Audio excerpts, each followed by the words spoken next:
Hello, Internet! It is time for the final chapter of the 11th book in the Oz series, The Lost Princess of Oz.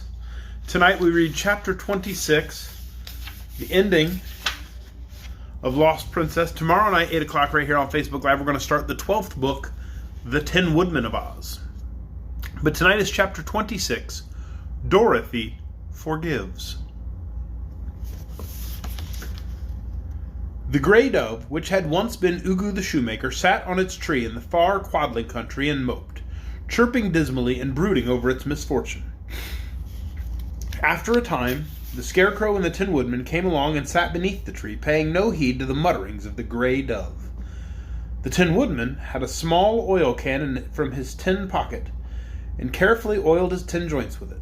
While he was thus engaged, the Scarecrow remarked, "I feel much better, dear comrade, since we found that heap of nice clean straw, and you stuffed me with it." "And I feel much better now that my joints are oiled," returned the Tin Woodman, with a sigh of pleasure.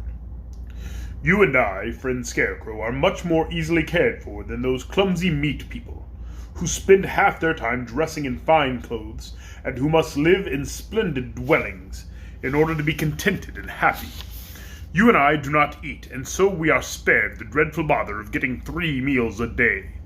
Nor do we waste half our lives in sleep, a condition that causes the meat people to lose all consciousness and become as thoughtless and helpless as logs of wood."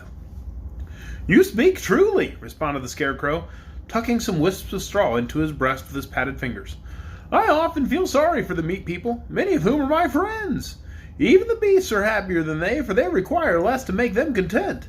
And the birds are the luckiest creatures of all, for they can fly swiftly where they will and find a home at any place they care to perch.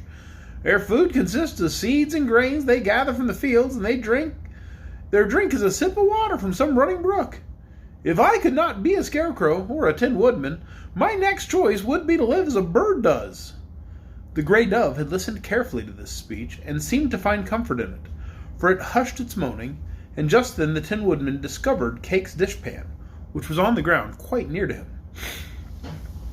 "Here is a rather pretty utensil," he said, taking it in his tin hands to examine it, "but I would not care to own it.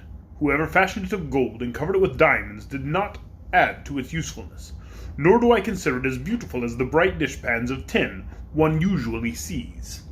No yellow cover is ever so handsome as the silver sheen of tin." And he turned to look at his tin legs and his body with approval. "I cannot quite agree with you there," replied the Scarecrow. "My straw stuffing has a slight yellow color, and it's not only pretty to look at, but it crinkles most delightfully when I move."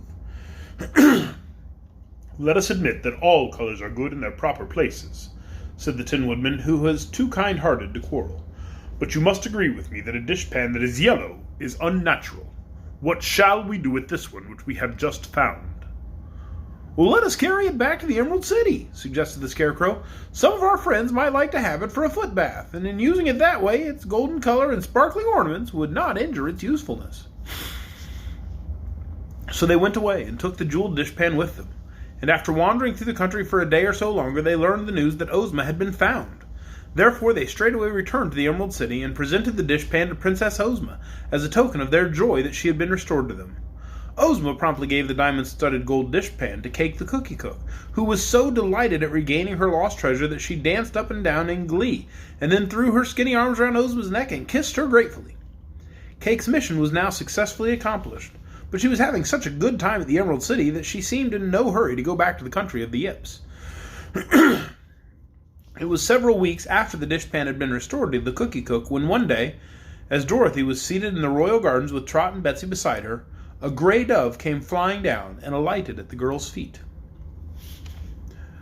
"I am Ugu the shoemaker," said the dove in a soft morning voice, "and I have come to ask you to forgive me for the great wrong I did in stealing Ozma and the magic that belonged to her and to others."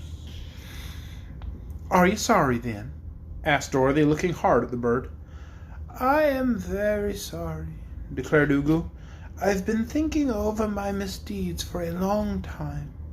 For doves have little else to do but think, and I'm surprised that I was such a wicked man, and had so little regard for the rights of others. I am now convinced that even had I succeeded in making myself ruler of all of Oz, I should not have been happy. For many days of quiet thought have shown me that only those things one acquires honestly are able to render one content. Well, I guess that's so, said Trot. Anyhow, said Betsy, the bad man seems truly sorry, and if he has now become a good and honest man, we ought to forgive him. I fear I cannot become a good man again, said Ugu, for the transformation I am under will always keep me in the form of a dove. But with the kind forgiveness of my former enemies, I hope to become a very good dove, and highly respected. Oh, wait here till I run for my magic belt, said Dorothy, and I'll transform you back to your regular shape in a jiffy.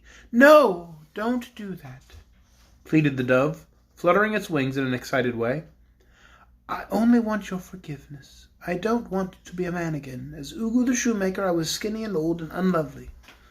As a dove, I am quite pretty to look at.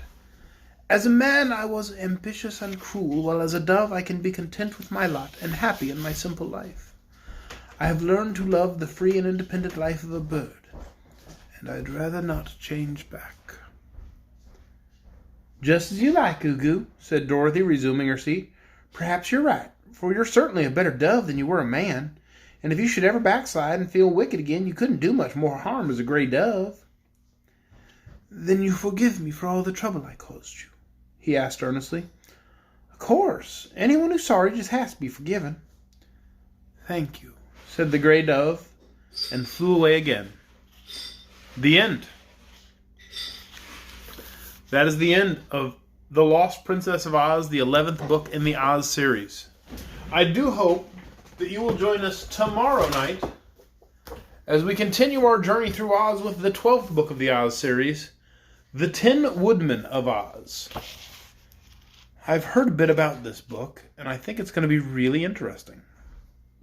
I'm kind of excited to read it. And we will start that journey tomorrow night right here, 8 o'clock, Facebook Live. Good night, everyone.